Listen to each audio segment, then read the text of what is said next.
Samantala, tiwala po ang Malacanang na magiging mulat ng publiko hinggil sa investigasyon ng pork barrel scam. Batid nito ang pananagutan ng mga opisyal ng pamahalaan sa publiko, lalo na sa paggamit ng pondo ng bayan. Ginagawa din naman ng kasalukuyang administrasyon ang lahat upang labanan ang katiwalian sa ating bansa.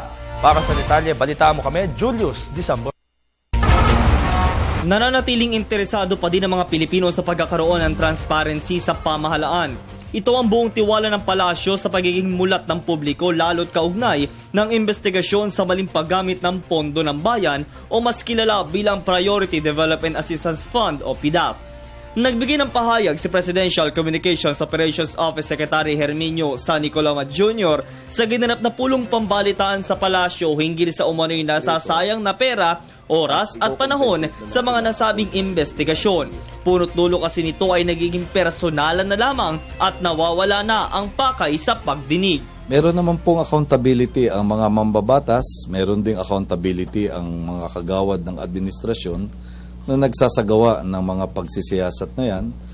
Batid po namin na sa bahagi ng ehekutibo, ginagawa po ng ating mga opisyal ang nararapat na ayon sa mandato ng kanilang posisyon. Dagdag pa ng kalihim na batid ng mga opisyal ang kanilang pananagutan sa sambayanan, partikular na sa paggamit ng pondo ng bayan. Isa sa epekto nito ay makikita kung mapagbibigyan pa ba sila ng taong bayan ulan sa nalalapit na halalan. Sa palagay ko, yung mga halal na mambabatas, sa pakiwari nila, ginagawa rin nila yung kanilang mga tungkulin. Kaya't malalaman naman po ang katotohanan pagdating ng halalan. Kung hindi payag ang mga tao sa kanilang ginawa, hindi sila iboboto. Kung payag, iboboto sila muli. Yan po ang kagandahan ng ating demokrasya.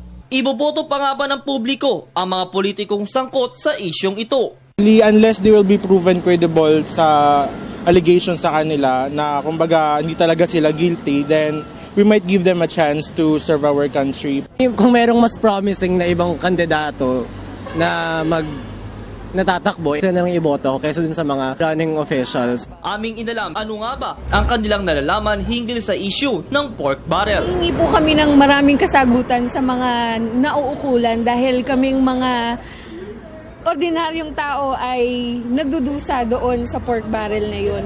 Si Raymond Baldea naniniwala naman na ginagawa ng kasalukuyang administrasyon ang lahat para labanan ng katiwalian sa ating bansa. I know they're doing their part, pero sana mapabilis natin. Kasi, di ba, liit nga na issue na-actionan nila. So, dapat mas actionan nila to kasi hindi lang to isang tao, kundi buong mamamayang Pilipino. Ito ang siya magiging daan para ang mga lumalabag ay managot sa kamay ng batas kasabay ng pagsulong sa tuwid na daan. Para sa Telebisyon ng Bayan, ako si Julius Disamboron.